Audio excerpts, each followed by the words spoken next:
Okay, welcome back everyone. I see a few of you are still entering the room, so please take a seat and we can start with our next session. A lot of you actually made me notice that they're still drinking coffee. So my lesson is learned. I will never say anything about coffee again. I was told that Northern Norway is running on coffee. So, okay, my bad. Perfect. But then, now that we are all seated, it's time to introduce our next session and next topic. Throughout the day, we've talked about code of conduct for our guests, responsible marketing, and how we present our destinations. Now we shift our focus to something equally important, local satisfaction. How tourism is experienced by the people who actually live in our destinations, in our homes. This session will be a little bit different than the others, so I'm going to run through a bit the program, how it's structured. First, we will begin with a keynote from Professor Dieter Müller, giving us research-based insights and long-term perspectives on tourism in northern communities. Then, we move into a roundtable discussion. Afterwards, we're going to actually introduce 3 of our panelists, who will give us brief 10 minutes presentations, so you'll see who they are and how they're working around the topic of local satisfaction.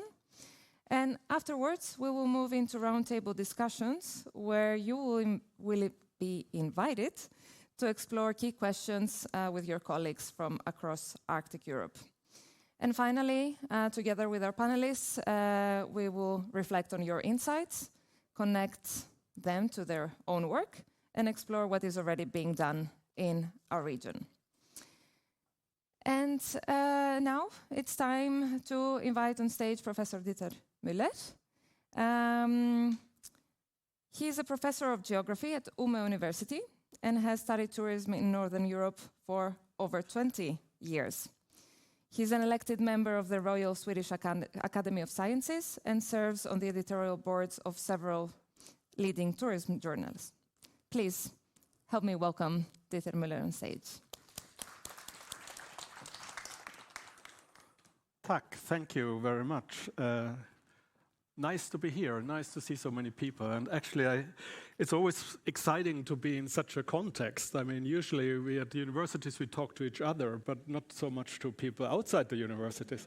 And so from that point of view, I really appreciate the invitation of being here, and particularly since, now I have to check whether I learned. Do I move that with that one, or? The green one, okay, yeah. And actually what we do, I mean, we write books and things like that. And it's kind of interesting, I mean, you know, kind of considering the context of this meeting. I mean, a lot of my colleagues that I work with, they are based in Rovaniemi, they are based in Tromsø, and they're actually based in Whitehorse. So the entire kind of setup that is kind of presented here is also in a way in the networks that do these kind of books and research work here. Before I go into the topic of communities, I mean, just some words on tourism in peripheries, which I think is important to remember once in a while. And that is in a way that peripheries are special places in that sense that they are not necessarily the most easy to access, isn't it like that? And so from that point of view, developing tourism in peripheries is actually not a good idea. Because, I mean, it takes time and money for people to go there. And so if it takes time and money to go there, I mean, this acts like a filter. I mean, not so many people will actually take the time and the money to go there. And usually, I mean, what we think of, if we think of why we can overcome this kind of hindrances, then we think it's the uniqueness of these places that actually allows to motivate people to pay the time and the money to get there. I mean, Northern Lights, it's the scenery in general, it's kind of an extreme climate, some would say, and things like that. But to be honest, I mean, most tourism takes place close by. I mean, most people will never come to these kind of remote places. And and that this, I think, is very important to keep in mind. The tourism in peripheries is usually expensive, and most places will experience an absence of tourism rather than kind of a over-tourism situation, even though this, of course, happens. But then I think it's also important nowadays to ask ourselves, why should we develop tourism? We take that often as a given. And historically, I mean, I have started to work on tourism in Sweden in the early 90s. And I mean, then when we talked about tourism, tourism was always promoted as a remedy to certain kinds of structural problems. When I got interested in tourism, the Kiruna mine was going to close down, it was said. And so there needed to be something else for people to do, because otherwise they would just move out. They would disappear. So it was very much this kind of industrial decline in nature resource-based economies during globalization that in a way brought tourism on the agenda, even though there was tourism before. But still, it became this kind of strong industry, and this strong support for developing tourism came at that time, in a way. So we saw a decline in a lot of branches, and that, in a way, brought tourism as a solution. So it was about unemployment, it was about the young and the women moving out, it was about aging societies. But the question is, of course, is that still valid? And I just took a picture from Lofoten to kind of show that I have been here before. And actually, I think what can be said today is that tourism is certainly happening in some places. It's though highly uneven. I mean, I know here in the Lofoten Islands, I mean, it's considered partly as a challenge, at least during peak season. But we have a lot of places in the Arctic North that would love to see a lot more tourists than there are today, to get a kind of an economy that you can actually make a living out of tourism. And that is not given to all places. So in a way, tourism grows at highly uneven, and it creates sometimes undesired temporal and spatial peaks that are to be handled in one or the other way. But still, I think what is important to keep in mind is that the peripheries today are different ones from those we have seen in the 90s. I mean, today, actually, we do not have a lot of unemployment. So whom should we employ with all this successful tourism that we have? I mean, you heard it earlier from the hotel here. I mean, you worked with that actively. I thought that was very interesting to hear. But I mean, usually, I mean, that is kind of a challenge. I mean, we do not have labor today. So we lack people in many Arctic places. So why do we develop tourism? That was historically the reason to develop tourism, was to do that. Today, we don't lack that. So we lack people. So, and I think this is often something that I can see is one of the challenges that we see today. I mean, when we talk about tourism development, that we have a new periphery with new preconditions that still faces national governments that have a kind of an outdated image of the periphery as being an area that needs to have a lot of investments, that needs to have a lot of help in one or the other ways. And the solutions are often not really tailor-made to today's kind of conditions. But obviously this change that happens in the peripheries, where we have this lack of people, has an impact on companies. A lack of labor, as I already said. Seasonality is obviously a challenge, and also this kind of constant need to recruit and train labor as a challenge, I think. And this, of course, leads to a situation where you rely more and more on international labor, and international labor, at least theoretically, would imply that you probably have also a situation where those people are maybe not registered locally, and a lot of our tax systems actually imply that then the local impact of this kind of employment that is created becomes very limited, because you employ people, but there are no local taxpayers. They pay their taxes elsewhere, maybe. a little bit dependent on the tax system that is in place. So this has some kind of challenges. It has also other challenges in terms of, I mean, the experience and so on. It has also challenges in how you can access local resources that are maybe not for sale to the same extent as in an urban context in a periphery. So in a way, it may create a situation where there is a more limited embeddedness of the companies in their regional context, in their local context. And this could be a challenge. As a geographer, I also usually kind of claim that we should see tourism as a system. Tourism is not about tourists and tourism companies. Okay, tourism brings in people to places and destinations, but destinations are not only places for tourists, as a lot of you already said earlier today. I wouldn't probably have taken a slide if I would have known what you were going to say, but this is exactly what also science would say. And this is not destinations. This idea of destinations as places for tourists, I think, is very wrong in a way. It's a place that is shared by a lot of different people. And as I say, destinations are complex places. I mean, they're containing communities with people, companies, institutions, traditions, environments, incoming workforce, second home owners, and tourists. So there are a lot of stakeholders that share, in a way, one arena. And they have, of course, competing interests. They're not at all always aligned in terms of their future vision of a place. They may have very different kind of ideas. And anyhow, I think to understand this destination, I mean, what happens in a destination with all these stakeholders, I think we should also, in relation to tourism, always see tourism as this kind of system where people come from elsewhere. And I mean, understanding what is happening in a destination is also dependent on understanding where people come from and how they come to a certain place. The idea of tourism impacts and the fact that, in a way, places should have positive benefits of tourism is not really new.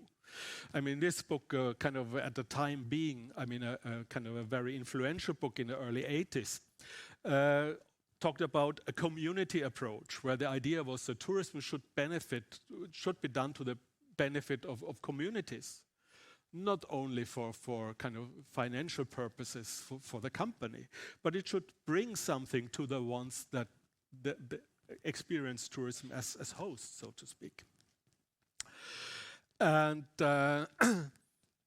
And there have been different kind of ideas around during the years in relation to that. I mean, this community approach, I mean, we have earlier talked about or heard about sustainable tourism, which also implies these kind of ideas that there should be a positive outcome for municipalities. We have talked about responsible tourism, and the latest fly is regenerative tourism, which also has this idea that tourism should, in a way, have a positive impact on places.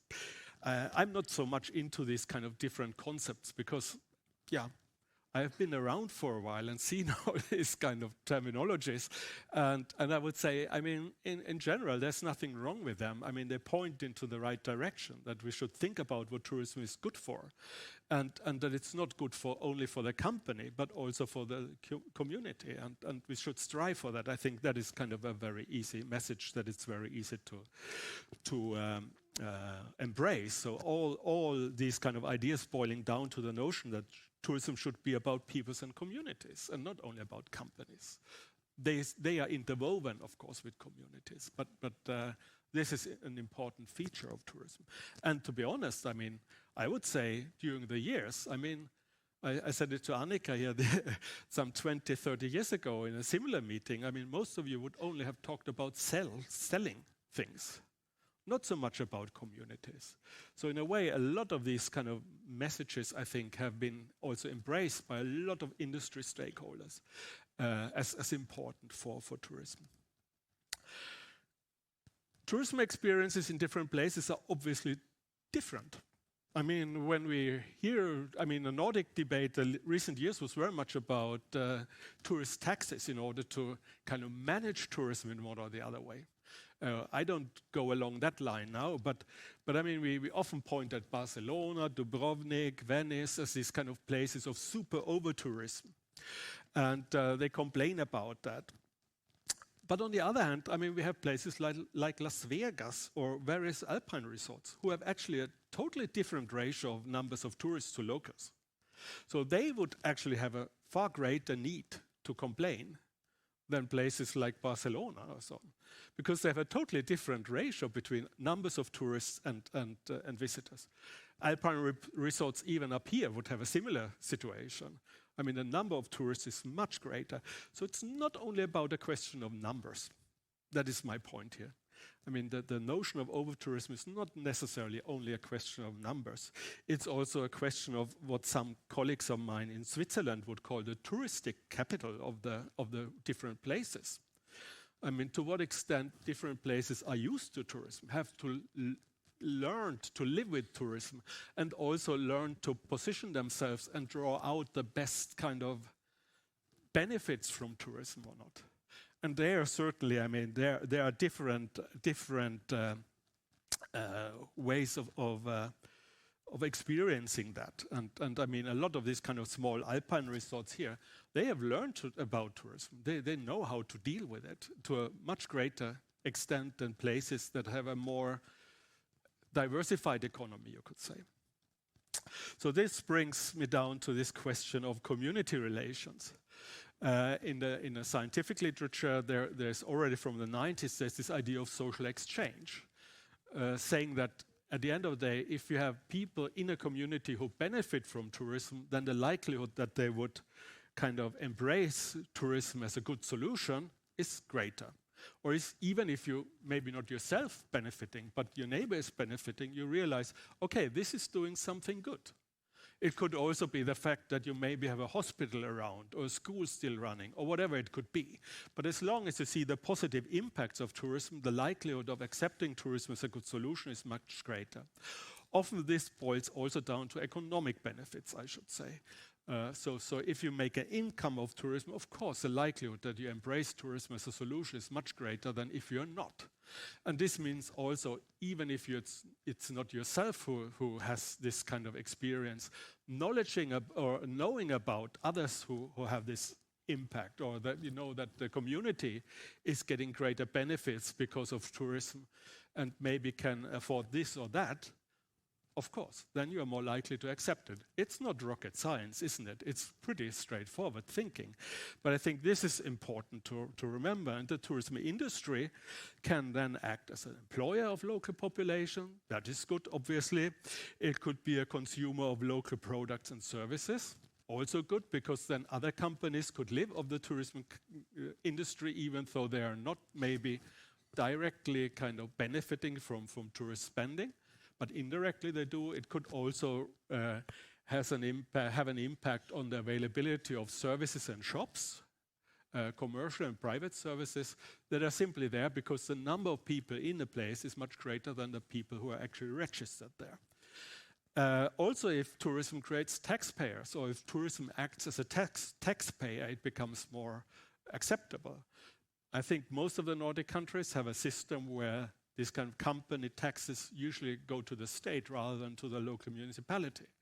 So that makes it so important to have workforce locally. And I took this picture because it's a small company in Norrbotten, and I talked to the owner once, and he said, you know, I have only international staff, but I only employ them when I also register locally. Because actually I don't want only to, my business is not only about becoming rich. I would also like to contribute something to the local community. And I realized the only way of doing that is actually to see that my workforce is also local, or is becoming local. And they said, you know, I do that.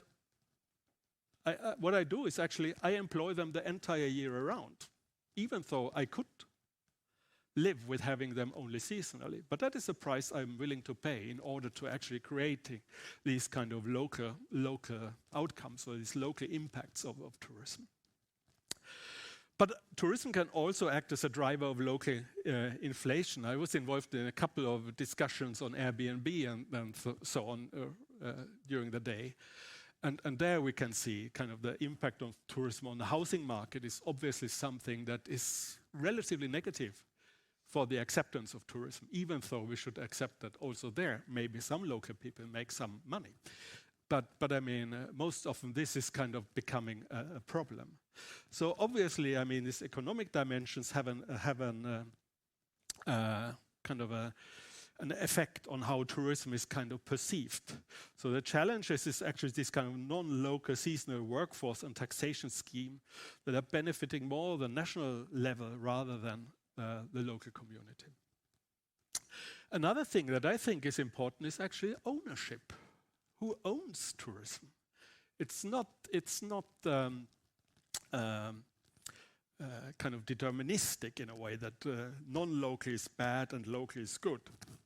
But still, I mean, if we look at this kind of old model of a tourist destination, like this one, which is by a colleague, Richard Butler, he would usually say here in the beginning, I mean, you have a local ownership. And then the greater the destination grows, the more it becomes interesting for international money or non-local money to get invested, because you can make a lot of money out of it. So actually, destination growth often also means that ownership shifts from local to non-local. And this, of course, creates a different relationship to the local arena where tourism actually is happening. Because a local ownership is likely to imply kind of an alignment with local residents' interests. If you're local, you're part of it. You're part of it, and most likely you won't go against the will of your neighbor. If you're non-local, the likelihood of just satisfying your stockholders is much greater. So the likelihood of not taking care of the local arena becomes obviously much larger. So in a way it becomes interesting, the question, I mean, who decides on tourism development, where are these decisions made, becomes very important in order to understand, in a way, what is going to happen in different places. I think, for instance, if I take the Swedish case once again, northern Sweden, I think we have, in contrast to northern Finland, and I guess also in northern Norway, a far greater share of regional ownership of the tourism industry, which I think implies certain consequences for how tourism is developing or not. Because it also means then, of course, that you have a lack of investment. So it's kind of, it's not a very easy equation, but I think it's important to keep in mind that ownership actually maybe matters for how tourism is developing and how, in a way, the local satisfaction with the tourism development is kind of affected by that. And as I said, once again, it's not a deterministic kind of thing that I would like to propose here. But I think, I mean, if you have non-local ownership, I think working more actively with this kind of community embeddedness is becoming more and more important. Another conflict is about land and resource use. Tourism is also a spatial resource use. We consume space as tourists, in outdoor recreation, but also in city centers, you know, kind of blocking the main street of Tromsø or the harbor if everybody stands in the evening looking into the skies. And tourists are competitors for these resources.